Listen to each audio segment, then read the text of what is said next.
পর্যন্ত 18টি থানায় রাখা প্রশ্ন উত্তরপত্র পুড়ে যাওয়ার তথ্য পেয়েছেন তারা। কক্ষে রাখা এইচএসসি সমমানের পরীক্ষা প্রশ্ন ও লিখিত উত্তরপত্র খাতা সহ হয়েছে বশীভূত।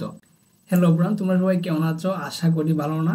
কারণ হচ্ছে তোমরা যারা এইচএসসি পরীক্ষার্থী রয়েছো, তোমাদের অলরেডি অনেকগুলো পরীক্ষা স্থগিত করা হয়েছে। এখন হচ্ছে তোমাদের 11 আগস্ট পরীক্ষা হওয়ার কথা। সো এক্ষেত্রে তোমাদের 11 আগস্ট পরীক্ষাটা হবে না, এটা একদম ক্লিয়ারলিভাবেই অনেক নিউজ পোর্টাল দিচ্ছে। কারণ হচ্ছে তোমাদের প্রশ্নপত্রগুলো কিন্তু সবগুলো তৈরি করা ছিল, এবং যেহেতু কোটা সংস্কার আন্দোলনের কারণে বিভিন্ন থানায় হচ্ছে আন্দোলন হয়েছে এবং ভাঙচুর হয়েছে, সো অগ্নিকাণ্ড হয়েছে।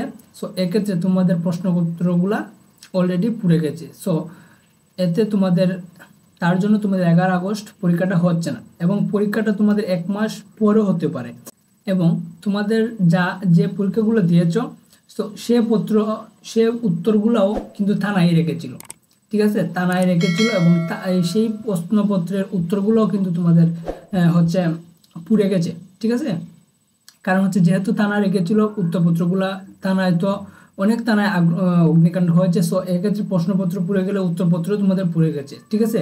সো এক্ষেত্রে তোমাদের উত্তরপত্র যেহেতু পুড়ে গেছে, তাহলে কি তোমাদের পরীক্ষাগুলো আবার দিতে হবে? এক্ষেত্রে শিক্ষা মন্ত্রণালয় তোমাদের যদি আবার পরীক্ষা নেয়, তাহলে কিন্তু তোমাদের জন্য একটা মারাত্মক জুলুম হয়ে যাবে।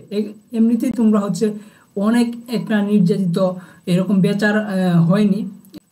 এক্ষেত্রে তোমাদের এই হিসাব করলে তোমাদের অটোপাসও দিতে পারে, কারণ হচ্ছে তোমাদের এই পরীক্ষাগুলো কিন্তু আবার হবে না। এক্ষেত্রে এই পরীক্ষাগুলোর অটোপাস দিতে পারে, কিন্তু যে পরীক্ষাগুলো রয়েছে সেই পরীক্ষাগুলো আবার হতে পারে, ঠিক আছে। তবে এখনো শিক্ষা মন্ত্রণালয় থেকে কিন্তু পুরোপুরি আপডেট দেয়নি। আমরা এখন একটু দেখে নিব তোমাদের উত্তরপত্র যেগুলো পুড়ে গেছে, সেগুলো একটু নিউজের মাধ্যমে আমরা দেখে নিব, তাহলে আমরা বুঝতে পারবো তোমাদের উত্তরপত্র যে পুড়ে গেছে, ঠিক আছে। যদি আমরা একটা নিউজ আছে জাগো নিউজে, এটা আমরা ওপেন করে যদি একটু দেখি, তাহলে বুঝতে পারবো। থানায় রাখা প্রশ্ন উত্তরপত্র পুড়ে চাই এইচএসসি ঘিরে মহাসংকট। এখানে অল নিউজটা যদি আমরা একটু পড়ে দেখি, তাহলে আমরা বুঝতে পারবো তোমাদের উত্তরপত্র পুড়েছে কিনা, ঠিক আছে। কোটা সংস্কার আন্দোলন ঘিরে জুলাই মাসের মাঝামাঝি থেকে সারা দেশে সহিংসতা শুরু। এরপর গণ আন্দোলনে শেখ হাসিনা পদত্যাগ করেন। চরম অস্থিতিশীল পরিস্থিতির মধ্যে দুর্বৃত্তদের দেওয়া আগুনে পুড়েছে দেশের বহু থানা। এসব থানার সংরক্ষিত কক্ষে রাখা এইচএসসি সমমানের পরীক্ষা প্রশ্ন ও লিখিত উত্তরপত্র খাতা সহ হয়েছে বশীভূত।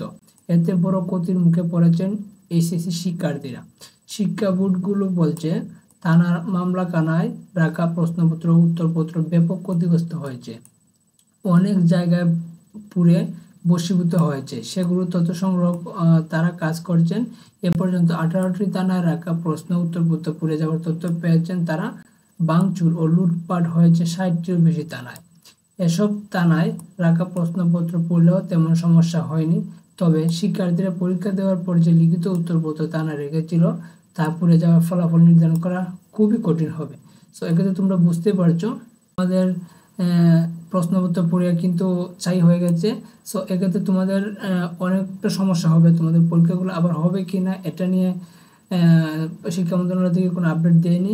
তবে আই হোপ তোমাদের এই পরীক্ষাগুলো আর হবে না, এবং এই পরীক্ষাগুলো থেকে তোমাদের অটোপাসও দিতে পারে, এটা কোনো ল্যান্ডমার্ক নাই। শিক্ষা মন্ত্রণালয় থেকে যা আপডেট আসবে সব কিছু এই চ্যানেলে পেয়ে যাওয়া, ঠিক আছে। সো চ্যানেলটা সাবস্ক্রাইব করে রাখবা।